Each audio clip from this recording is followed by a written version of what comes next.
es que yo no tenía ni idea de que necesitaba un visado de estudios para venir por ese máster acá a España. Chicos, bienvenidos a un nuevo vídeo aquí en el canal de Boleto de Ida. Para aquellos que no me conocen, mi nombre es Ida y me dedico a generar contenido en esta plataforma y en otras redes sociales. Un contenido que está dirigido a los migrantes, y si no eres migrante no pasa nada porque te va a servir toda la información para poder conocer nuestra realidad. Acá comparto sobre trámites, experiencias, procesos, novedades y también hago críticas sobre el discurso que abarca el hecho migratorio. Hoy les traigo un vídeo un tanto especial y distinto a lo común porque voy a estar compartiéndoles mi experiencia sobre cómo estudié un máster sin papeles acá en España. ¿Por qué decido venirme a España y hacer un máster, no? Creo que para explicar el por qué totalmente me determino a venir, tendría que hacer otro vídeo. Y me voy a basar en mi experiencia con el máster. Yo en Venezuela, antes de venirme, estaba trabajando, tenía un buen empleo, solo que no me gustaba en lo absoluto. Era un empleo que había aceptado porque me iba a proporcionar muchísimo más bagaje profesional, iba a tener más conocimiento, contactos, y me resultaba importante, así que lo asumí, pero llegó un momento donde ya yo estaba muy quemada, muy desgastada, no tenía una vida normal. Además, este empleo estaba muy relacionado con la esfera política, social del país.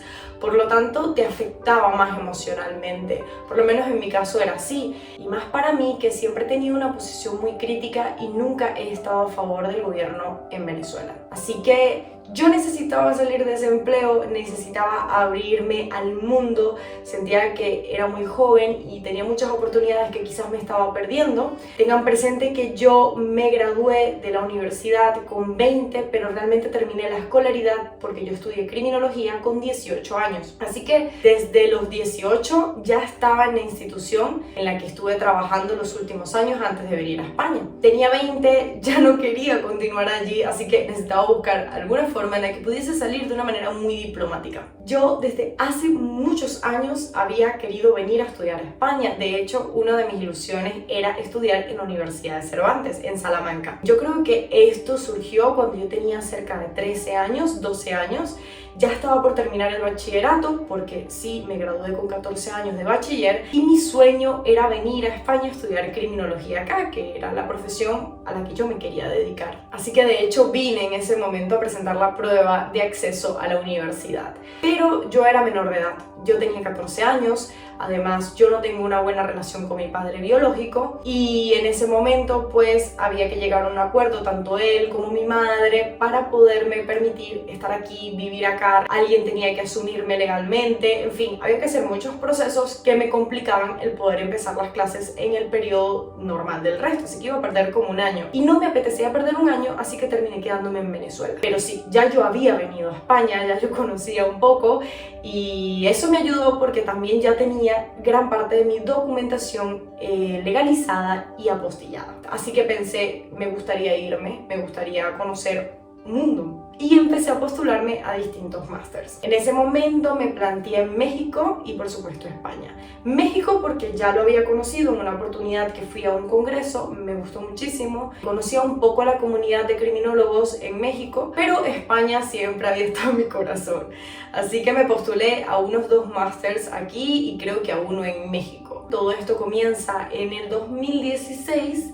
En México me responden al poco tiempo de postularme y me dicen que me aceptarían sin pedirme gran cosa, pero que las clases empiezan dentro de una semana y algo. Y bueno, no tenía tanto tiempo para prepararme. Así que desistí de esa propuesta y dije, voy a esperar que me respondan las universidades en España, que no me respondieron inmediatamente. Yo recibí respuestas, si no me equivoco, quizás finales de septiembre o principios de octubre. Y hubo un máster que me llamó muchísimo la atención, quizás a simple vista no parecía muy relacionado con mi profesión, y era un máster en marketing político en la Universidad Autónoma de Barcelona. Yo dije, lo voy a probar porque creo que tengo un buen currículum profesional que les puede interesar y además mi perfil como criminólogo puede resultar bastante atractivo. Así que yo me comuniqué con ellos, pero me respondieron a principios de octubre. Como les dije, me habían tardado más en responder las universidades de acá de España que la de México. Empiezo a intercambiar correos con la que era en ese momento la coordinadora del máster. al inicio, para mi preinscripción, se me solicitó una carta de motivación donde yo, pues, por supuesto, explicara el por qué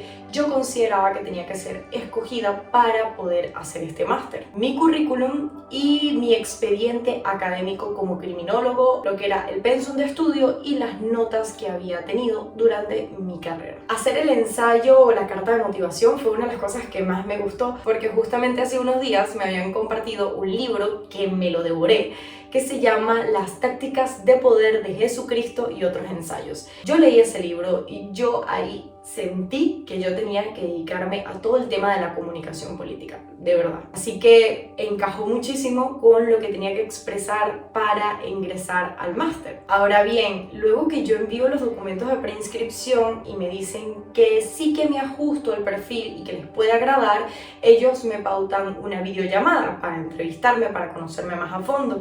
Esta videollamada se da con la coordinadora del máster, mi persona. Ella empieza a preguntarme cosas de mi vida personal, de mis intereses, de qué hacía en mi trabajo, cuáles eran mis objetivos, qué había hecho anteriormente, cómo llegué a esa institución, cómo había sido mi profesión, qué tipo de prácticas había hecho cuando estudié criminología, todo este tipo de cosas. Básicamente, creo que al día siguiente me dijeron que me habían escogido y que tenía que proceder a pagar una matrícula y todo esto. En ese momento, yo me eché para atrás. Es muy curioso porque yo estaba súper motivada, tenía ese impulso de superación, lo voy a conseguir, lo voy a lograr, voy a poder ir con una muy buena oportunidad de estudios, pero en ese instante caí en cuenta que habían factores que yo no estaba considerando. Por ejemplo, la parte económica. Yo realmente no tenía para pagar ese máster. El máster costaba 6.000 euros, 400 euros de matrícula y los otros 5.600 los pagabas o al contado o en 4 partes de 1.000 y tanto. Y la verdad es que yo no tenía pero ni 50 dólares y mi sueldo tampoco me daba como para cambiarlo a dólares en lo absoluto. Así que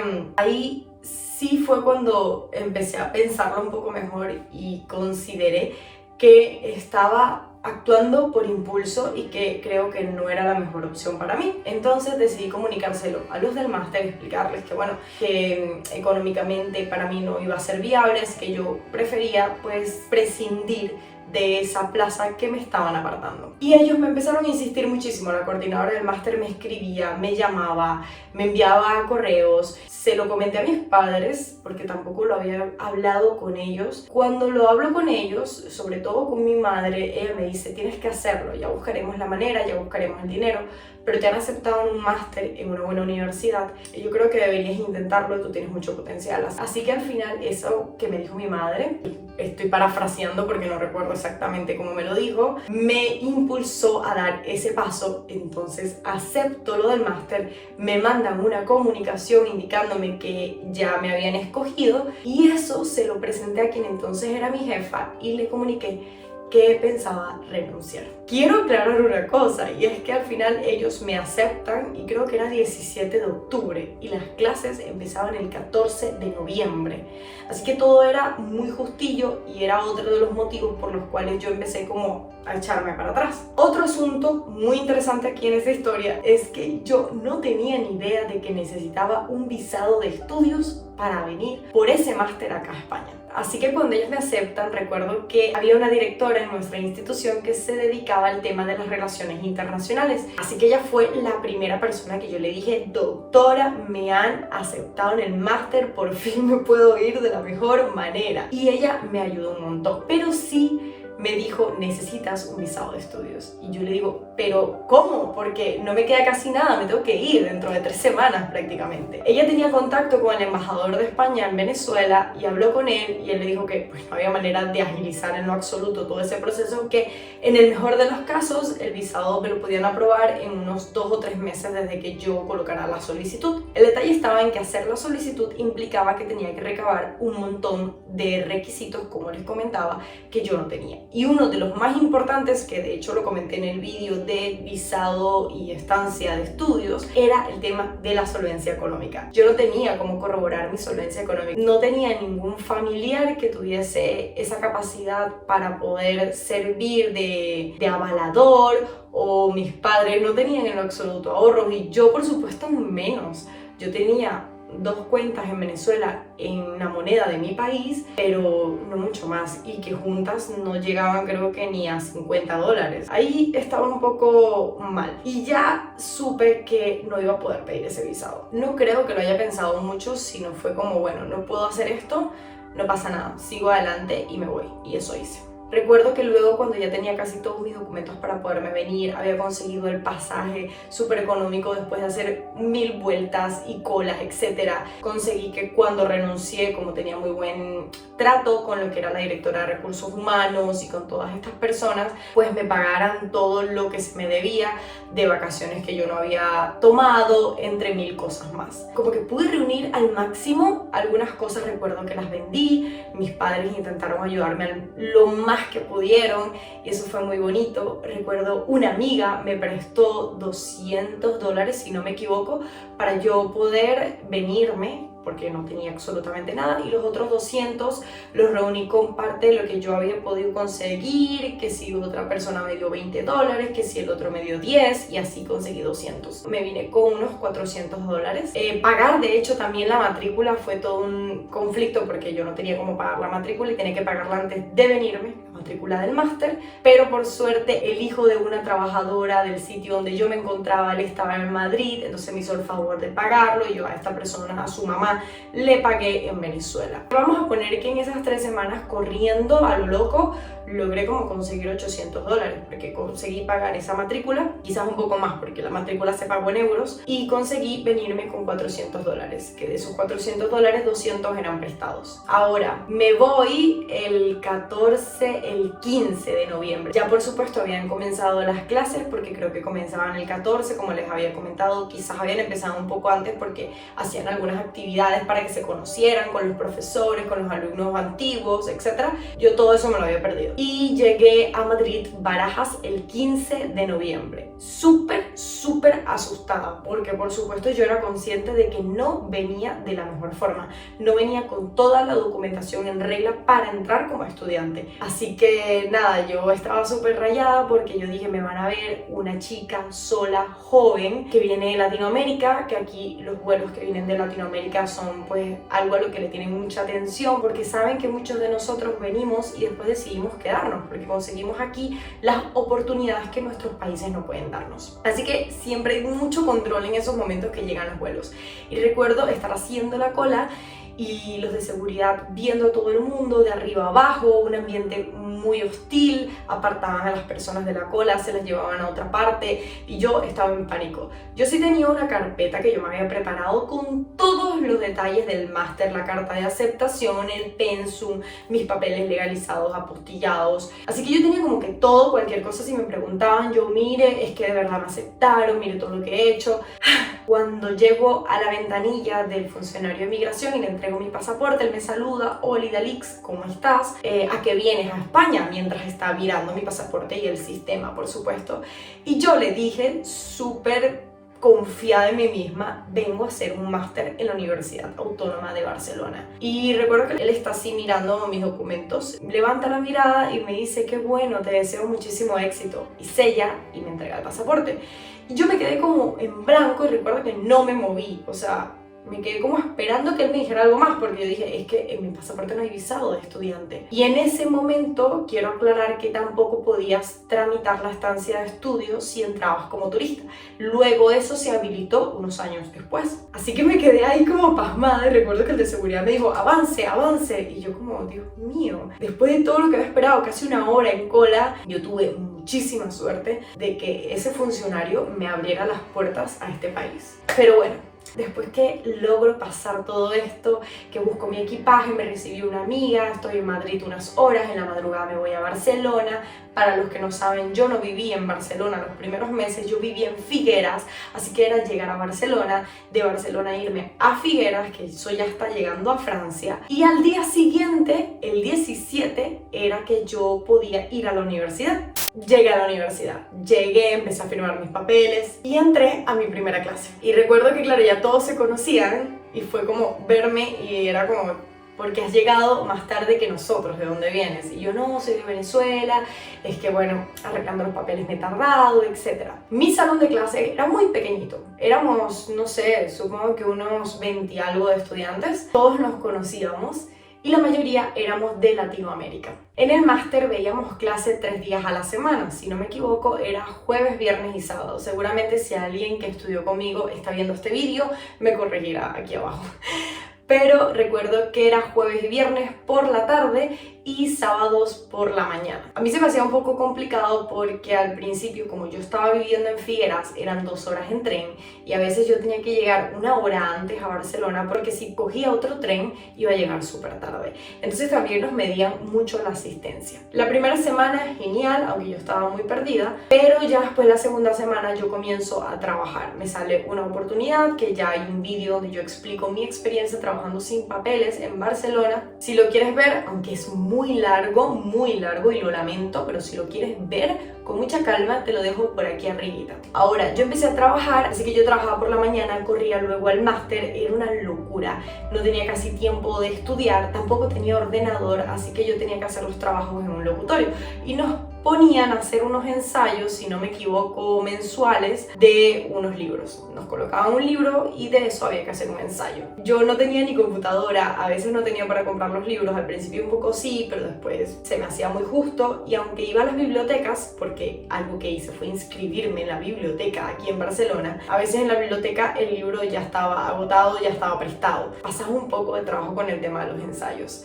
¿Cómo hice para pagar el máster? Esa es una pregunta que me hacen un montón. El máster costó 6.000 euros, 400 de matrícula y 5.600 que tenía que pagar en cuotas o al contado. También tienes que tomar en cuenta que se gasta mucho más por el tema de materiales que tienes que comprar, ya sean libros u otras cosas que sean importantes para la formación. En mi caso, yo no podía pagar el máster en los plazos que pautaba la universidad, así que yo hablé con la coordinadora del máster y recuerdo que le rogué y yo lo lloré muchísimo. Le pedí que había dejado muchas cosas por venirme y por tratar de abrirme a nuevas oportunidades y que no quería perder mi plaza del máster, pero que lo iba a pagar, solo que pues me tuvieran paciencia porque yo estaba en una situación irregular. Así que luego de que ella pudiera intervenir con la universidad, se acordó que yo iba a pagar el máster como a mi ritmo. Me daban un año, que era el año de todo lo que eran las asignaturas, para yo terminar de pagar el máster, porque el segundo año del máster era prácticas y tesis. Así que eso hice. Yo literal tenía trabajos donde ganaba por comisión, así que si no vendía o si no lograba cerrar ventas, no cobraba nada. Para mí era muy importante ganar algo porque implicaba que podía alimentarme y que podía pagar el máster. Así que había semanas donde yo podía depositar 100 euros y había semanas donde depositaba 10 y de repente un día 20 y al día siguiente 30, eso iba variando muchísimo. Pero sí que logré que ellos pues se dieran un poco en eso. Ahora, el máster duró 2 años. ¿Qué pasó? Lo terminé, me gradué, ahora que tengo los papeles sí podré tener el título. Lo que ocurrió fue que ya terminamos la parte de las asignaturas, aprobé todo, yo tenía unas buenas notas, no eran excelentes, pero no eran regulares. Estaba bastante bien. Viene el momento de hacer las prácticas y nos asignan a un partido. Recuerdo a un buen amigo mío y a mi otra amiga que es de Venezuela, nos asignan al mismo partido. Este partido perdió las elecciones parlamentarias. Nosotros en toda su campaña, en teoría, íbamos a apoyar en todo lo que era el marketing. Pero a mi compañero sí que lo colocaron para trabajar los discursos y a nosotras nos colocaron para el tema de redes. Pasamos varias ideas, estuvimos en comunicación con ellos, pero pasaban muchísimo de nosotras. Y yo no tenía tiempo de estar ahí en las oficinas del partido todos los días, porque yo trabajaba y no iba a perder ese tiempo en ese sitio donde no me iban a pagar nada. Así que todo mi contacto era por correo electrónico. Yo, de verdad, todo lo que ellos necesitaban, yo se lo podía ir mandando. Y eso hacía. Pero después ellos pierden, tenían incluso un problema con el alquiler del sitio donde tenían las oficinas del partido, se tenían que mudar, etc. Y la verdad que la situación fue bastante incómoda, rara y no nos quisieron luego firmar el documento de prácticas. Así que yo le envié a la universidad todos los correos y comunicación que yo había tenido con el partido, con la persona que nos habían asignado como tutor, pero a pesar de que les envié todo y el material que trabajé para el partido, la coordinación del máster se lavó las manos y entendí que tenía que buscar ahora las prácticas nuevamente por mi cuenta. Pero yo no tenía el tiempo, yo tenía 2 y hasta 3 trabajos, o sea, yo estaba en otro asunto muy distinto a mis compañeros, yo estaba intentando sobrevivir. Así que dije, bueno, voy a enfocarme quizás en la tesis, me va a dar más tiempo, voy a poder tener más energía y luego que salga de la tesis retomo con lo de las prácticas o retomo las prácticas cuando algún día pues tenga un ritmo de vida un poco más normal. Cuando me planteo lo de la tesis, paso títulos, objetivos, ideas, todo lo que quería tratar, me asigna un tutor que recuerdo que era un venezolano, pero ahí me pasó algo muy curioso que me marcó muchísimo en ese momento de mi vida, y es que alguien muy cercano a mí se enfermó gravemente en Venezuela. Fue muy grave, fue un momento donde yo dije, lo voy a perder, ¿qué voy a hacer con mi vida? Yo me planteé regresarme, me hundí emocionalmente. Paralelamente a todo esto, yo venía muy desanimada del máster, porque en el máster empecé a sufrir mucho acoso, mucha humillación, ataques, burlas por mi condición de estar irregular, por no tener papeles. Se notaba que yo no estaba en el mismo estatus que el resto de mis compañeros. Por eso empezó a ser un tema de burla, un tema de ataque, y yo le empecé a pasar muy mal. Una mala decisión que yo tomé fue irme a vivir con uno de los chicos con los que estaba estudiando el máster, y esta fue una persona que me hizo la vida imposible. Me hizo tantas cosas, tanto en el máster como donde vivíamos, que entre eso, entre que tú estás luchando por sobrevivir, tienes 2, 3 trabajos, de repente ves que tu familia está súper mal y que vas a perder a uno de esos miembros y que tu vida se va a desmoronar. Fueron un cúmulo de cosas y dije, no puedo más, no puedo más. Y recuerdo que le escribí a la coordinadora del máster, pero ya ella estaba dejando su cargo y dejó a otra persona que no me conocía, que le daba igual, me trataba de hecho muy mal. Y le expliqué que no podía, que no iba a poder presentar la tesis, no estaba mentalmente en donde tenía que estar y necesitaba resolver muchos asuntos personales, así que no presenté la tesis. De hecho, la dejé como a mitad, sí que redacté muchas cosas, pero no pude más. Luego que esta persona de mi familia se recuperó a los meses, pues mi vida poquito a poco empezó a coger un poco más de estabilidad. Hoy en día podría retomar el máster, por supuesto, lo que sí es que tengo que pagar un extra por prácticas y tesis, porque ya lo que pagué no es válido, pero el asunto está en que no me encuentro interesada en retomar esa experiencia. No es algo que de lo que sienta vergüenza ahora mismo por no haberlo culminado, porque yo sé muy bien lo que estaba afrontando y sé muy bien lo mal que la estaba pasando emocionalmente, no tenía mente para poder terminarlo. Hice lo que pude, el primer año, el año y medio del máster, de verdad luché como nadie, pero fueron tantos no, fueron tantas barreras, fueron tantas dificultades, que yo tenía que afrontar que mis problemas eran otros. Mis problemas eran qué voy a comer, dónde voy a dormir, tengo que mandar dinero a mi familia, esta persona de mi familia está muy mal, tengo que pagar la operación, las medicinas. Esos eran mis problemas. Mis problemas no eran, ay, tengo que terminar el ensayo, tengo que leerme este libro, voy a hablar con este profesor. O sea, eso lo intenté al principio, pero no lo logré. No había ningún profesor interesado en que yo pudiera hacer prácticas con ellos, o quizás trabajar sin tener que hacer prácticas, pero estar allí para coger experiencia y apoyarlos. Así que perdí tanto la ilusión. No con esto quiero desanimarlos, o sea, cualquier persona puede estudiar aquí en España sin papeles. Como hice yo, estudié el máster solamente con mi pasaporte. Por supuesto que aporté el resto de documentos que ellos me pedían, pero sí que es posible, porque a fin de cuentas lo que importa es que lo puedas pagar. Ahora bien, tienes que tener muy claro de lo complicado que es sobrellevar una vida estando sin papeles y cumplir con este tipo de obligaciones o compromisos. De verdad, no sé hoy en día cómo logré terminar de pagar ese máster. O sea, me lo preguntas y ese momento de mi vida ha quedado tan borroso, pero sí que tengo algún destello de dejar de comer para pagar el máster, de dejar de comprar tickets de metro para pagar el máster. Yo no me compraba ni ropa, yo toda la ropa que tenía me la regalaban, me la donaban personas, porque yo no tenía ni para comprarme ropa ni unos zapatos, o sea, yo estaba hasta con zapatos rotos. Y bueno, todos estos motivos fueron también para que se burlaran de mí mis compañeros del máster. Pero no pasa nada, porque yo creo que eso es una muestra de lo que trae cada quien de casa. Yo estoy muy orgullosa de mí, de haberlo luchado lo más que pude, y si en algún momento me planteo retomarlo, bueno, culminarlo, se los compartiré con muchísimo gusto, pero probablemente si decido volver a estudiar, que me encantaría porque me encanta estudiar, me encanta estar en un aula, recibir clases, es como algo que me apasiona. También se los compartiré, no sé cuándo exactamente, porque apenas ahora es que siento que mi vida está un poco más estable y tengo como muchas cosas en mente y muchas cosas que todavía quiero hacer. Pero bueno, espero que este video les sea muy útil, no para que se desanimen, porque cada experiencia es totalmente distinta. Esta es la mía.